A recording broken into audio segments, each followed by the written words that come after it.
focus on the struggle for, and the people who struggle for, greater equality, for a more effective democracy, and for a stronger sense of mutual commitment. That's an ongoing struggle, and it will take up my lifetime and yours, and your children's and their children, because it's a struggle against the rich and the powerful, who are, as the Bible says of the poor, always with us.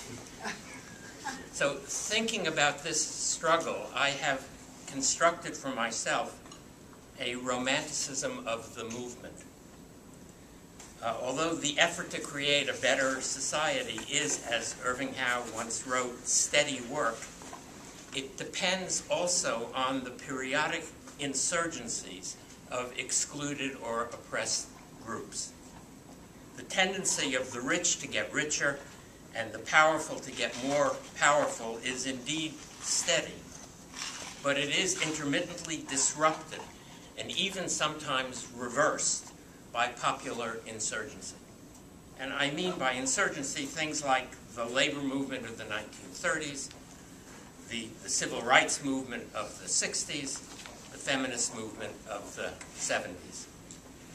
These are, well, we all know, mixed bags, and we can all tell stories from those days of dissension and betrayal and personal aggrandizement. But we can also tell better stories. I mean, there are better stories to tell about those critical and historic moments when people previously passive and inarticulate find a voice and suddenly display capacities and talents that no one believed they possessed, that they didn't believe they possessed.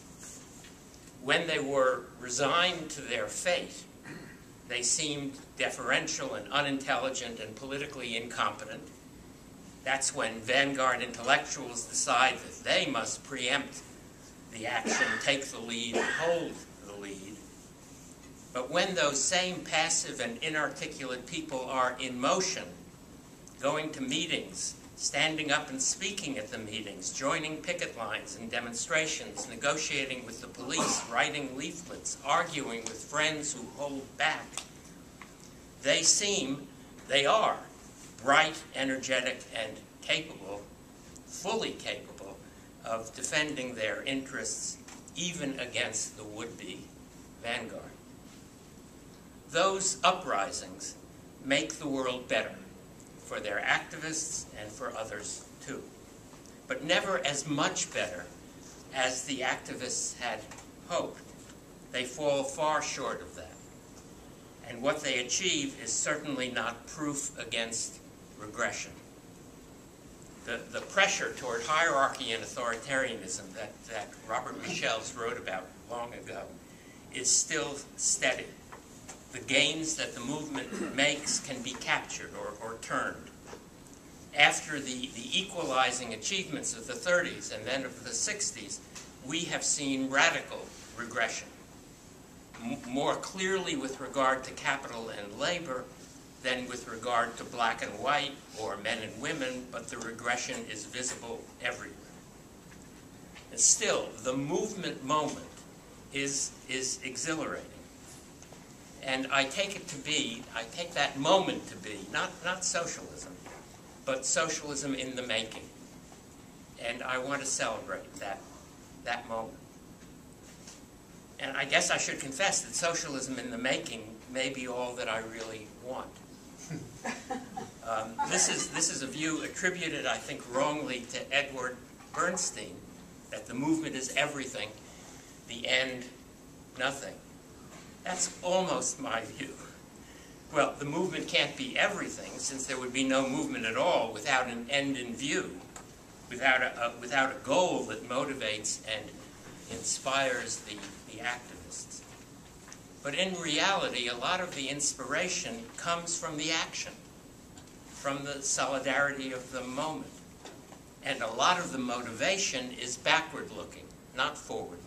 Backward-looking to the injustice and oppression that is suddenly being resisted.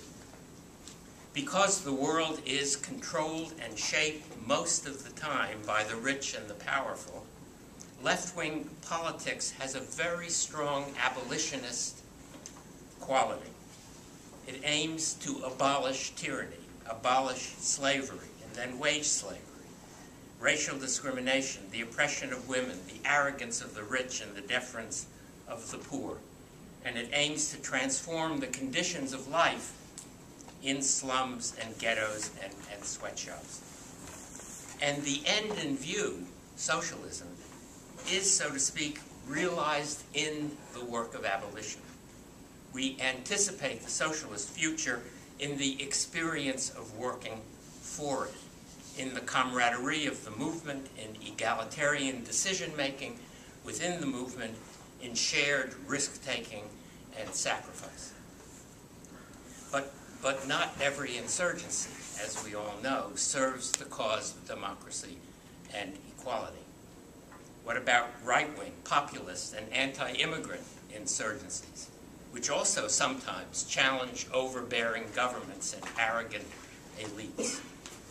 And what about revolutions, the great world historical insurgencies, some of which produce at the end tyrannical and terrorist regimes? It doesn't make sense to celebrate every popular uprising.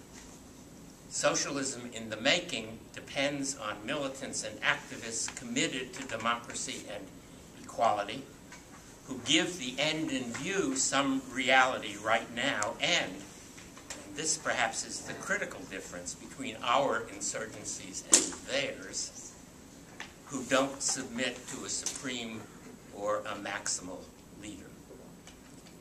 We know the real thing by its oppositionist character, which is why we're always a little uneasy when our friends are in office.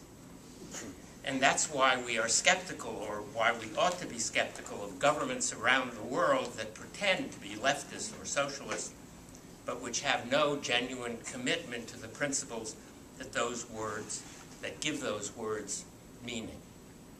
Our comrades around the world are the people preparing insurgencies against those governments.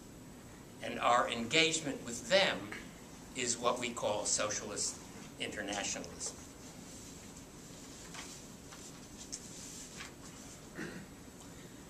So each of our own insurgencies represents a small advance toward the society we call socialist or social democratic. Sometimes the small advances accumulate, as in the history of European social democracy that Sherry described, 2 steps forward, 1 step back. Sometimes, as we all know, what happens is more like 1 step forward, 2 steps back. Things get better for some people in some places. Persecuted, exploited, and oppressed groups learn to protect themselves and actually win effective protection. Some of these victories are permanent, some are not. The work is steady. The benefits come mostly in spurts. But the goodness is in the work as much as in the benefits. And so it doesn't matter if the work goes on and on as it does.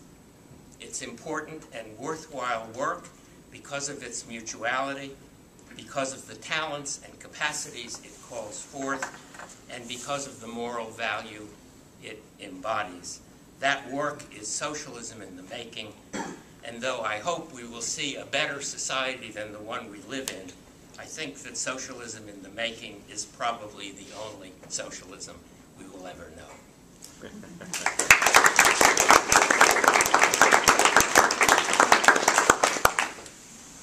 Thank you to all the speakers. I want to make a few short comments about socialism in American history and the American present.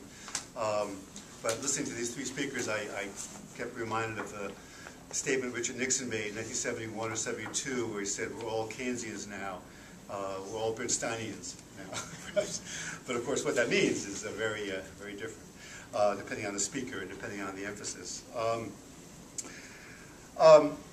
You know, there's a paradox in the history of socialism in the United States, many of you are probably familiar with, but I want to just touch on it. On the one hand, socialism in its own name has been basically inconsequential, unimportant, and a failure. The last time there was a Socialist Party, which was all really meaningful in electoral terms, and then not that meaningful, was